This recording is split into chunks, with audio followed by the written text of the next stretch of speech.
Baik, bismillahirrahmanirrahim. Assalamualaikum warahmatullahi wabarakatuh. Di sini saya dari kelompok 3 dan di sini saya akan sedikit menjelaskan mengenai pengertian metode takhrij. Metode takhrij pertama, ini penelusuran hadis melalui kata lafal matan hadis baik dari permulaan, pertengahan atau akhiran. Biasanya dalam metode takhrij ini diperlukan juga kamus untuk metode takhrij. Salah satunya yang paling mudah adalah kamus Mu'jam al-Mufarras li Alfaz al-Hadis al-Nabawi yang disusun oleh A.G. Wensik ya, dan kawan-kawannya sebanyak 8 jilid. Kemudian metode atau cara-cara yang ditempuh oleh para ulama yang telah berpengalaman dalam mentakhrij hadis baik dari kitab-kitab fikih, tafsir maupun sejarah, akhirnya ditransmisikan atau diteruskan ke generasi secara lisan. Karena ilmu tersebut tidak dibukukan, maka lama-kelamaan dirasakan kebutuhan yang sangat untuk menuangkan dalam bentuk buku. Akhirnya pada abad 20 tampillah para ahli yang mencoba menuangkan ilmu takhrij yang diwariskan secara lisan tersebut dalam bentuk buku. Di antara karya cemerlang tersebut adalah Usul Takhrij wa Dirasatu Al-Asanid karya Dr. Mahmud Al-Tohan dan Tehuruku Takhrij Hadis Rasulullah SAW karya Abu Al-Mahdi yang diterjemahkan ke dalam bahasa Indonesia oleh Dr. Said Agil Munawar dan Ahmad Rifki Mukhtar menjadi metode takhrij hadis. Kemudian menelusuri hadis tidak sulit seperti yang dipikirkan karena hampir sama dengan menelusuri Al-Quran yang cukup dengan sebuah kamus Al-Quran. Misalnya kitab Al-Mu'jam Al-Mufarras li Alfaz Al-Quran Al-Karim yang disusun oleh Muhammad Fuad Abdul Baqi. Begitu pula dengan penelusuran hadis Nabi. Penelitian dapat merujuk pada sebuah kitab yang dikarang oleh seorang orientalis, yaitu Al-Mu'jam Al-Mufarras li Al-Fazi Faz Al-Syafi' Al-Nabawi. Akan tetapi dalam kitab itu hanya menghimpun beberapa kitab hadis saja, sehingga tidak semua hadis baik kitab sahih, kitab matan, kitab musnad dan sebagainya tercakup dalam kitab tersebut. Mungkin hanya sekian yang bisa saya jelaskan. Atas segala kekurangan saya mohon maaf. Saya tutup dengan lafaz wabillahi taufiq wal hidayah. Wassalamualaikum warahmatullahi wabarakatuh. Dan untuk selanjutnya akan diteruskan oleh rekan saya. Sekian, terima kasih. Assalamualaikum warahmatullahi wabarakatuh. Alhamdulillahirabbil alamin. Assalatu wassalamu ala asyrafil mursalin sayyidina Muhammadin al-habibil mahbubih syafil ilali wa mufarrijil kurubih wa ala alihi wa sahbihi wasallim.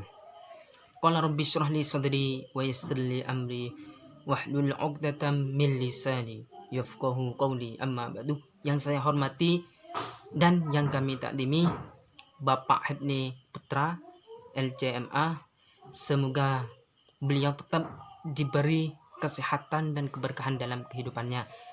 Amin ya rabbal alamin. Dan tak lupa pula teman-teman senasib seperjuangan yang saya banggakan, hafidhumullah jami'an. Baik, pada kesempatan kali ini saya akan melanjutkan poin yang kedua, yaitu takhrij hadis melalui perawi pertama. banyak dijumpai oleh kalangan hadis, baik dalam karangan maupun dalam ceramah, di mana suatu hadis tersebut biasanya menggunakan perawi pertamanya. Setelah matan hadis, baru setelah itu adalah kolektornya. Atau keduanya itu setelah matan hadis. Nah, apabila kita jumpai hal yang seperti itu, maka salah satu cara untuk mentakhrijnya adalah dalam makalah kami di sini adalah ada 3 metode. Yang pertama adalah kitab-kitab musnad, dan yang kedua adalah kitab-kitab mu'jam hadis, dan yang ketiga adalah kitab-kitab atrof. Kitab musnad yang dimaksud di sini adalah sebuah kitab hadis yang penyusunannya berdasarkan dari sanad-sanad para sahabat. Pengarang kitab tersebut mengumpulkan hadis-hadis secara terpisah. Urutannya pun bermacam-macam. Ada yang menggunakan huruf hijaiyah, dan ada pula yang berdasarkan waktu. Maksud waktu di sini adalah masuknya Islamnya para sahabat. Dan ada pula yang menggunakan suku atau berdasarkan suku, dan ada pula yang berdasarkan negeri asal para sahabat. Dan kitab-kitab musnad di sini diantaranya adalah yang terkenal adalah Musnad Ahmad bin Hanbal, dan ada pula Musnad Abu Bakr al-Humaidi tahun 219 Hijriah, dan ada pula Musnad Abu Daud at-Tayalisi tahun 204 Hijriah. Dan masih ada kitab-kitab yang lainnya. Dan poin yang kedua adalah mu'jam hadis. Mu'jam hadis dalam istilah hadis di sini adalah, yang dimaksud adalah hadis-hadis yang disusun berdasarkan sanad-sanad yang tingkat sahih, atau berdasarkan para kolektornya, negeri asal, sanad, dan sebagainya. Kitab-kitab yang dimaksud tersebut, kitab-kitab mu'jam di sini adalah yang pertama ada kitab Al-Mu'jam Al-Kabir karya Abul Qasim At-Tabrani tahun 360 Hijriah, dan juga Al-Mu'jam As-Shaghir karya Abul Qasim At-Tabrani tahun 360 Hijriah, dan ada pula Al-Mu'jam As-Sahabah karya Abu Ya'la Al-Mausuli tahun 307 Hijriah, dan kitab yang lainnya. Terus poin yang selanjutnya adalah kitab-kitab atrof. Yang dimaksud kitab atrof di sini adalah suatu jenis kitab di mana di situ hanyalah dimuat potongan-potongan saja, dan disertai dengan sanad-sanadnya, baik berdasarkan penelitian pengarang maupun dinisbahkan pada kitab-kitab tertentu. Sebagian pengarang kitab jenis ini menyebutkan keseluruhan sanad-sanadnya, dan sebagiannya hanya menyebutkan kolektor-kolektornya saja. Di antara kitab-kitab atrof di sini adalah Atrof As-Sahihaini karya Abul Mas'ud Ad-Dimashqi tahun 401 Hijriah. Dan juga ada kitab Atrof As-Sahihaini karya Abu Muhammad Al-Wasiti tahun 410 Hijriah. Dan yang terakhir ada pula yang kitab Ashraf ala Ma'rifatil Atraf karya Ibnu Askaru tahun 570 Hijrah. Jadi dari penjelasan tadi bisa kita pahami bahwa untuk mengetahui takhrij hadis melalui perawi pertamanya, maka kita harus mengetahui metode-metode tersebut. Di antaranya adalah kitab-kitab musnad, kitab-kitab mu'jam, dan yang terakhir adalah kitab-kitab atraf. Jadi sekiranya ini penjelasan dari saya, kurang lebihnya mohon maaf. Sekian dan terima kasih. Bismillahirrahmanirrahim. Nama saya Muhammad Dai Maftuh. Di sini saya akan melanjutkan presentasi dari rekan saya tadi. Baiklah, mungkin sedikit yang ingin saya bahas di sini yaitu tentang metode takhrij hadis. Untuk mengetahui kejelasan hadis beserta sumber-sumbernya, ada beberapa metode takhrij hadis yang dapat dipergunakan oleh ulama khususnya untuk menelusurinya.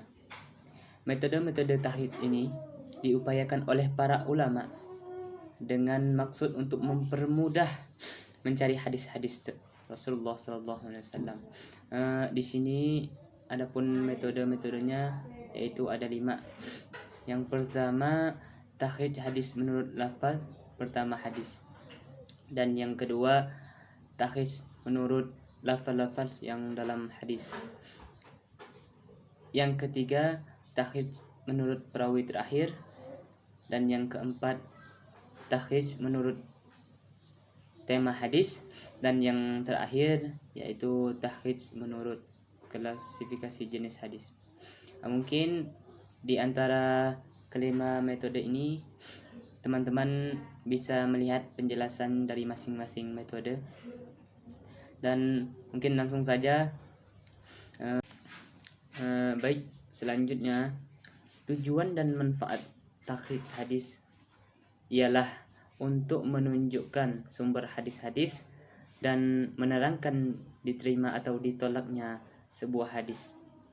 Sedangkan manfaat takhrij hadis secara simpel adalah dapat mengumpulkan berbagai sanad suatu hadis, dapat mengumpulkan beberapa reaksi matan hadis, dan apabila dirinci maka ada beberapa manfaat takhrij hadis, yang diantaranya yang pertama, dengan melakukan takhrij hadis dapat diketahui sumber-sumber hadis melalui kitab-kitab yang ditunjukkan.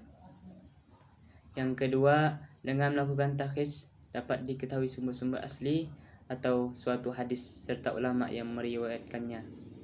Dan yang ketiga, takhrij dapat memperjelas keadaan sanad dengan membandingkan riwayat-riwayat hadis yang banyak itu, maka dapat diketahui apakah riwayat tersebut mughni, mautu, dan lain-lain sebagainya. Dan yang selanjutnya yaitu dengan takhrij hadis kita dapat diketahui pendapat-pendapat para ulama tentang kualitas suatu hadis. Mungkin itu saja yang dapat saya sampaikan. Sekian. Assalamualaikum warahmatullahi wabarakatuh.